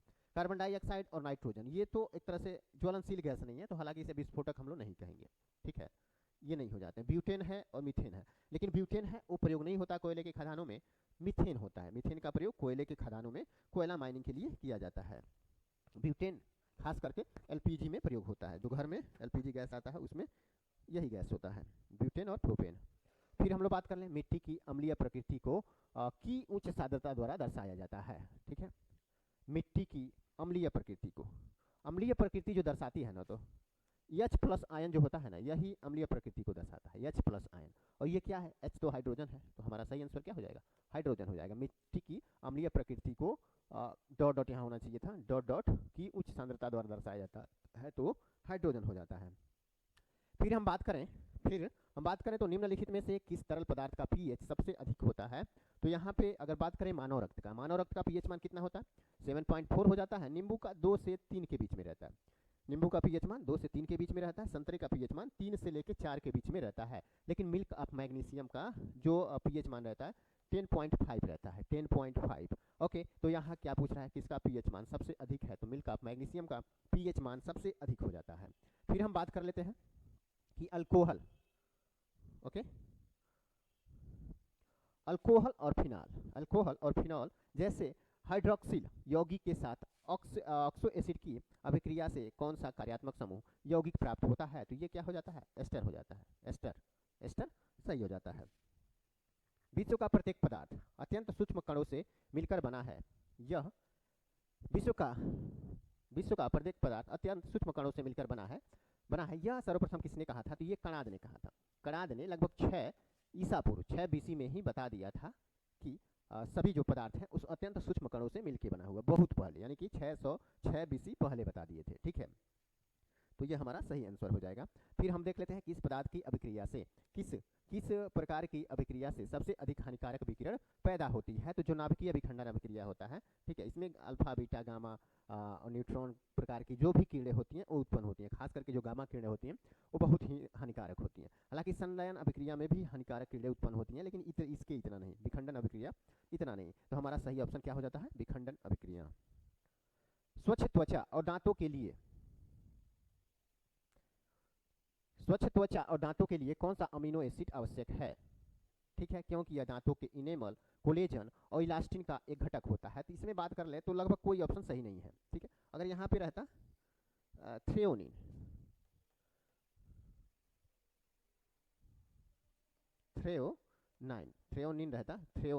ठीक है, थ्रेओनिन रहता तो वो सही हो जाता। लेकिन यहाँ कुछ घटक अर्जिनिन में भी होते हैं और कुछ फेनिल एलानिन में भी होते हैं, ठीक है। लेकिन अगर ये ऑप्शन में रहे थ्रेओनिन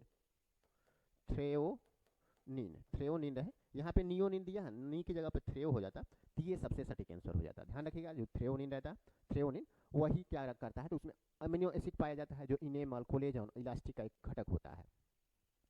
फिर बात कर लेते हैं भोजन बनाने के लिए पादप कोशिकाओं का कौन सा भाग सूर्य के प्रकाश को अवशोषित करता है? तो जो हरा भाग होता है पौधे का, जिसमें क्लोरोप्लास्ट पाया जाता है, ठीक है, क्लोरोप्लास्ट जो होता है जिसमें हरा भाग होता है, क्लोरोफिल जिसको हम कहते हैं, वही प्रकाश को ऑब्जर्व करता है और अपना भोजन बनाता है। फिर हम बात कर लें फेफड़े से ऑक्सीजन युक्त रक्त को हृदय तक ले जाता है। फेफड़े से ऑक्सीजन युक्त, फेफड़ा से ऑक्सीजन लेके हृदय तक रक्त जो ले जाता है उसको हम लोग क्या कहते हैं? फुफ्फुस धमनी कहते हैं, फुफ्फुस सीरा कहते हैं, धमनी नहीं कहते, ठीक है, महासीरा भी नहीं, फुफ्फुस, फुफ्फुस, फुफ्फुस सीरा कहते हैं। ध्यान रखिएगा, बच्चे अक्सर गलती कर देते हैं, उनको लगता है कि फुफ्फुस धमनी होगा। फुफ्फुस धमनी जो होता है ना, अशुद्ध रक्त को फेफड़े, ये हृदय से फेफड़े में लेके जाता है। और यहाँ जो पूछा है ना, फेफड़े से ऑक्सीजन युक्त रक्त यानी शुद्ध रक्त को हृदय तक ले जाता है, यानी फेफड़े से रक्त को हृदय तक, वो भी शुद्ध रक्त यानी कि ऑक्सीजन युक्त रक्त लेके जाता है, तो वो कौन सा हो जाता है? तो वो हो जाता है फुफ्फुस सीरा। और जो फुफ्फुस धमनी होता है ना, फुफ्फुस धमनी, वो क्या करता है? तो वो हृदय से अशुद्ध रक्त को फेफड़े तक ले जाता है और फिर फेफड़े से ऑक्सीजन युक्त होके वहाँ से रक्त लेके हृदय तक लाने का कार्य करता है, वो करता है फुफ्फुस सीरा। ठीक है, फुफ्फुस सीरा, यही हमारा सही ऑप्शन हो जाएगा। हालांकि महासीरा की जगह पे ये रहना चाहिए था, फुफ्फुस सीरा। ओके, अब हम लोग बात कर लेते हैं नवासिका। ग्रंथियाँ हमारी आंखों से आंसू अवमुक्त करती हैं, तो लेक्राइमल ग्रंथियाँ जो होती हैं, लेक्राइमल ग्रंथियाँ, ठीक है, जो हमारे आंखों से आंसू को स्रावित करती हैं। अगर बात कर ले थायराइड, जो गले में पाया जाता है, पीयूष ग्रंथि मस्तिष्क में होता है और हमारे शरीर का लगभग सबसे छोटी ग्रंथि यही है। हालांकि एग्जाम में पूछता है सबसे छोटी ग्रंथि कौन है, तो पीयूष ग्रंथि ही उसमें रहता है। हालांकि इससे भी छोटा एक ग्रंथि है जिसका नाम है पीनियल ग्रंथि, और पीनियल ग्रंथि अक्सर ऑप्शन में नहीं रहता है, ठीक है। तो थायराइड, पीयूष और ये अधिवृक्क जो किडनी के जस्ट ऊपर पाया जाता है, ये तीनों के तीनों क्या है? अंतःस्रावी ग्रंथियां हैं। अंतःस्रावी जो हार्मोन स्रावित करती हैं, जो भी अंतःस्रावी ग्रंथियां होती हैं वो हार्मोन स्रावित करती हैं। ध्यान रखिएगा, जो भी अंतःस्रावी ग्रंथियां होती हैं वो हार्मोन स्रावित करती हैं, और जो बाह्य स्रावी ग्रंथि होती है, बहिर्स्रावी ग्रंथि, वो एंजाइम स्रावित करती हैं। एंजाइम, एंजाइम, यही अंतर होता है इन दोनों में, ठीक है। तो लेक्राइमल जो ग्रंथि है ये बहिर्स्रावी ग्रंथि है और ये एंजाइम स्रावित करती है। तो आंख का आंसू जो होता है वो एक प्रकार का एंजाइम है और ये सब हार्मोन स्रावित करती हैं। फिर हम लोग बात कर लेते हैं डीएनए की एक तंतुगछ स्टैंड से आरएनए में अनुवांशिकी सूचना के प्रतिरूपण की प्रक्रिया क्या कहलाती है? तो यहाँ क्या कह रहा है? डीएनए से आरएनए में परिवर्तन करने किसके कारण होता है? तो अनुलेखन जो होता है यही करता है, डीएनए से आरएनए, ठीक है, आरएनए। और ये प्रतिकृति होता है ना, तो ये डीएनए टू डीएनए करता है, डीएनए से डीएनए ही होता है, डीएनए से डीएनए होता है। ओके, डीएनए से डीएनए होता है। उत्परिवर्तन का सिद्धांत तो ये जीन को ही परिवर्तित कर देता है। जैसे इस क्वेश्चन में एक आंसर छुपा होता है कि पहले अंडा आया कि मुर्गी आई, ये वाला। तो हालांकि जो उत्परिवर्तन का सिद्धांत क्या करता है ना, जीवों को ही उनकी जो होती है ना अनुवांशिकी, जीन को ही बदल देता है। तो हालांकि उसी में छुपा हुआ है उसका आंसर, अंडा आया कि मुर्गी आया, ठीक है, इसी में छुपा हुआ है। ओके, ये जीन जब परिवर्तन होता है ना तो शारीरिक ढांचा भी परिवर्तन हो जाता है, बहुत सारी चीज़ें परिवर्तन देखने को मिलता है। निम्नलिखित में से किसे वनस्पति जगत का उभयचर नहीं कहा जा सकता है? वनस्पति जगत का उभयचर उन्हें कहा जाता है जो ब्रायोफाइटा समूह के होते हैं। तो ब्रायोफाइटा समूह में ल्यूनेरिया आ जाता है, रिक्सिया आ जाता है, मोंकेसिया आ जाता है, लेकिन स्पाइरोगायरा ब्रायोफाइटा नहीं है, ठीक है, ब्रायोफाइटा नहीं है। जो भी ब्रायोफाइटा सदस्य हैं, ब्रायोफाइटा, उन्हें वनस्पति जगत का उभयचर कहा जाता है। और ये जो है स्पाइरोगायरा, ये क्या है? तो ये थैलोफाइटा हो जाता है, थैलोफाइटा, ये थैलोफाइटा समूह का सदस्य है। लेकिन ये तीनों के तीनों ब्रायोफाइटा समूह के सदस्य हैं जो वनस्पति जगत का उभयचर कहलाते हैं। फिर बात कर लेते हैं निम्नलिखित में से कौन सा रोग किसी संक्रामक व्यक्ति के मुंह अथवा नाक से निकलने वाली सूक्ष्म बूंदों से नहीं फैलता है? तो कौन सा रोग नहीं फैलता है? तो ऑप्शन देख लेते हैं, ऑप्शन में कौन कौन सा है, ठीक है। ऑप्शन में क्या क्या है? तो निमोनिया तो फैलता ही है, ठीक है। कोई छींकता है हमारे सामने, कोई किसी को निमोनिया हुआ है, बार बार छींक रहा है, तो हम लोग को भी हो जाता है कि नहीं। कोविड-19 भी हालांकि उससे हो रहा था, हाँ, ये तो आप लोगों को पता होगा। लेकिन एड्स जो होता है नहीं होता है, छींक से नहीं होता है, छींक से ये नहीं होता है, ये हमारा सही ऑप्शन हो जाएगा। और रोटयक्षमा यानी कि टीबी तो उससे होता ही है, टीबी ये भी एक तरह से संक्रामक रोग है। अब बात कर लेते हैं प्रोटोप्लाज्मा शब्द किसने गढ़ा था? प्रोटोप्लाज्मा या प्लाज्मा की बात कर ले तो ये पुरकिंजे जो थे इन्होंने गढ़ा था, जोहान्स इवेंजेलिस्ट पुरकिंजे ने ही क्लोरोप्लास्ट शब्द गढ़ा हुआ था, ठीक है। जे मेंडल, यहाँ मेंडल नहीं, जे मेंडल किससे संबंधित है? तो अनुवांशिकता का सिद्धांत इन्होंने दिया था। डार्विन नेचुरल सिलेक्शन, ठीक है। प्राकृतिक चयन का सिद्धांत किसने दिया था? तो चार्ल्स डार्विन ने दिया था। रॉबर्ट हुक ने कोशिका की खोज किया हुआ था, 1665 में कोशिका की खोज इन्होंने किया था। ध्यान रखिएगा, रॉबर्ट हुक कोशिका की खोज, जे मेंडल ये अनुवांशिकी के सिद्धांत जिन्होंने मटर के पौधे पे प्रयोग करके हालांकि सिद्ध किया था। और चार्ल्स डार्विन ये किससे है? तो ये प्राकृतिक चयन का सिद्धांत से संबंधित है, जिसको नेचुरल सिलेक्शन भी कहते हैं, ठीक है। अब बात कर लें इलेक्ट्रोएन्सेफेलोग्राफ, ठीक है, ईईजी। निम्न में से किसकी निगरानी के लिए उपयोग किया जाता है। तो ईईजी होता है वो मस्तिष्क से संबंधित होता है। इलेक्ट्रोएन्सेफेलोग्राफ और जो हृदय होता है ये ईसीजी से संबंधित है। इलेक्ट्रोकार्डियोग्राफ हृदय से संबंधित होता है, जबकि ईईसी इलेक्ट्रोएन्सेफेलोग्राफ ये किससे संबंधित होता है? तो मस्तिष्क से। फिर हम लोग बात कर लें लुई पास्चर ने किसकी खोज की थी।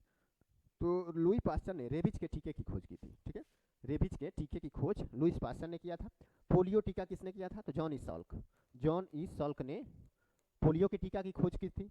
इंसुलिन की खोज किसने की थी? तो इंसुलिन की खोज बेंटिंग और बेस्ट ने की थी।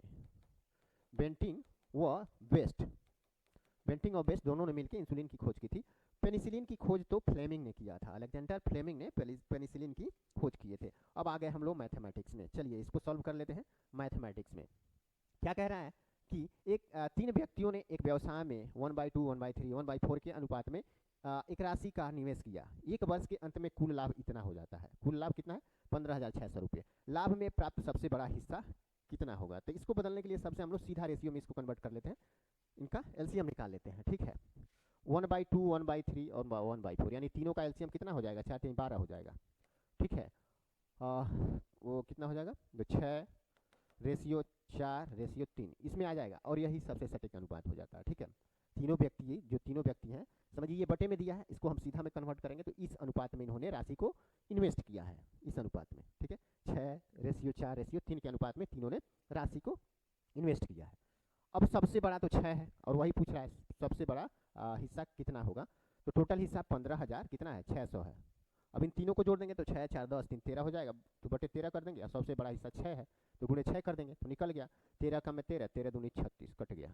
ठीक है, 12 छके 7200 हमारा सही आंसर आ जाएगा। 7200 ऑप्शन ए में है। ऑप्शन ए में 7200 दिया हुआ।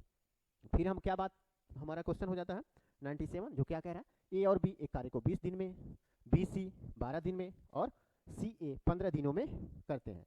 ए बी सी मिलकर समान कार्य को कितने दिनों में करेंगे? ठीक है, तो देखिए ए बी और सी सबको पहले जोड़ने के लिए क्या होगा? तो 2a + b + c, ताकि दो बार दोनों आ रहा है, दो बार। ठीक है, ए बी फिर बी सी फिर सी ए, तो ऐसे हम लोग करेंगे 2abc = 1/20 + 1/12 + 1/15 + 1/15। ठीक है, तीनों का एलसीएम निकालते हैं, 60 हो जाता है। 20 × 60, 12 × 5 = 60 और 15 × 4 = 60, 5 4 9 3 12। ठीक है, 12 × 5 = 60 यानी ये 12 ये 60 हो गया। इसको 60/12 कर देंगे, ये 5 बार में कट गया, 5 बार में। ठीक है, तो यहाँ इसका वैल्यू 2a + b + c का वैल्यू कितना आ रहा है? 5 आ रहा है। ठीक है, 5 आ रहा है, यही आ रहा है ना। तो देखिए इसको हटाने के लिए ये तो 2 बार ए बी सी कर रहे हैं तब इतना आता है। ठीक है, लेकिन सिर्फ यहाँ पे क्या पूछ रहा है? ए बी और सी कितने दिन में करेंगे? तो ये हटाने के लिए यहाँ पे 2 कर देंगे, गुणे 2। ठीक है, तो यानी कि 10 दिन में हो जाएगा। 10 दिन में 2abc कितने दिन में कर रहा है? 5 दिन में। तो केवल abc कितने दिन में करेंगे? 10 दिन में करेंगे, 10 दिन में। ओके, तो हमारा सही ऑप्शन क्या आ जाएगा? सी आ जाता है। सही ऑप्शन सी आ जाता है। अब फिर नेक्स्ट क्वेश्चन हमारा क्या हो जाता है? यक्स हर महीने अपनी आय का 16% यात्रा पर, 40% किराए के सामान पर और 14% पारिवारिक चिकित्सा पर खर्च करता है। उसके पास इतना रुपये की राशि शेष बचती है। उसकी वार्षिक आय ज्ञात करना है, वार्षिक आय। ठीक है, अब देखिए हर महीने इतना खर्च करता है, यानी 16, 40 और 14 जोड़ लेते हैं तो कितना हो जाएगा? 30, 40, 70%। 70% तो खर्च कर देता है, उसके पास बचता कितना है? 30%। अगर 100% में से हम 70% खर्च कर देंगे तो हमारे पास बचेगा 30%, और 30% कितने के बराबर है? 9,631 के बराबर है ना? 9,631 के बराबर है। अब देखिए अब क्या करना है हम लोग को? 30% बराबर इतना कर दिए हम लोग, 9,630/30%। लेकिन यहाँ पूछ रहा है 100%, उसकी वार्षिक आय। तो हम 100 से गुणा करके गुणे 12 भी कर देंगे, क्योंकि ये मंथली का है, ध्यान रखिए। हर महीने अपनी आय का इतना प्रतिशत तो कमा रहा है कि नहीं? इतना प्रतिशत। लेकिन यहाँ वार्षिक आय ज्ञात करना है, तो ये कट कर देते हैं, 1 0 से 1 0 कट्टी, 3 3 के 9, 3 दूनी 6, 3 1 में 3, यानी कि 32,100 सभी लोग मार दिए होंगे, है ना? 32,100 सभी लोग मार दिए होंगे, लेकिन 12 महीने का निकालना है। अब 12 से इसको गुणा कर दीजिए, कितना हो जाएगा? 32, इसमें 32,100 में 12 से हम लोग गुणा करते हैं तो 0 0, 12 1 में 12, 12 कम में 12 का 2 और 12 दूनी 24 एक 25 और 12 तिहाई 36, 36 दू कितना हो जाएगा 38, इतना हमारा सही हो जाएगा। ठीक है 38 3,85,200 और ये किस में है 3,85,200 ऑप्शन ए में है।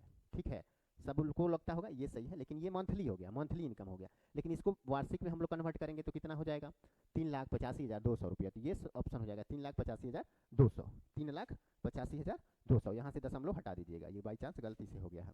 अब फिर बात कर लेते हैं 18 कटहल। 18 कटहल का माध्य भार इतना है और यदि समान भार के 2 कटहल और उसमें शामिल कर लिए जाएं तो माध्य भार 20 ग्राम कम हो जाता है। बाद में जोड़े गए प्रत्येक कटहल का भार कितना होगा, तो इसको कैसे हम लोग सॉल्व करेंगे। तो देखिए यहाँ 18 कटहल का माध्य भार 7.2 kg, ठीक है, यानी कि 7 kg और 200 ग्राम, यहाँ 200 ग्राम रहेगा।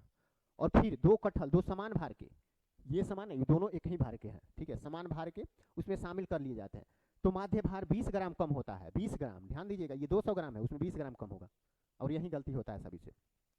तो यहाँ हम कर देंगे 18 गुणे क्या कर देंगे 7.2 और फिर 2 और कटहल इसमें शामिल हो गए तो टोटल 20 कटहल हो गए और फिर क्या करेंगे, फिर हो जाएगा कितना, तो 7, ये 200 है ना, तो इसमें से 20 घट जाएगा तो 180 हो जाएगा, तो यानी कि 7.18, ठीक है 18 हो जाएगा, यही होगा।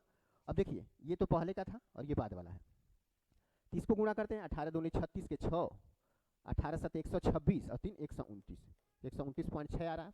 इसको जोड़ लेते हैं 18 दूनी 36 के 6 और 7 दूनी 14, 15 16 17, ठीक है, 8 दूनी 16 के 6, 2 के में 3, 2 1 3 और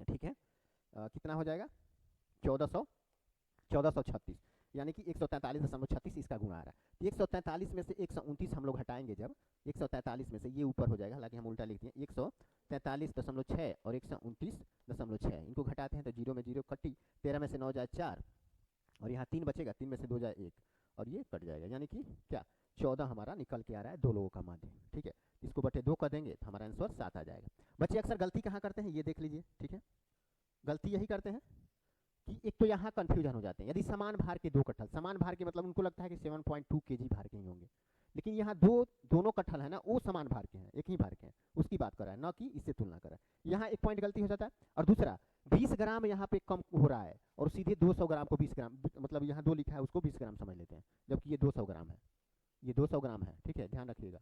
और यहाँ पे लोग 20 ग्राम इसको समझ के वहाँ से 20 घटा देते हैं और इसको 7 से गुणा करते हैं, तो वहाँ गलती हो जाता है।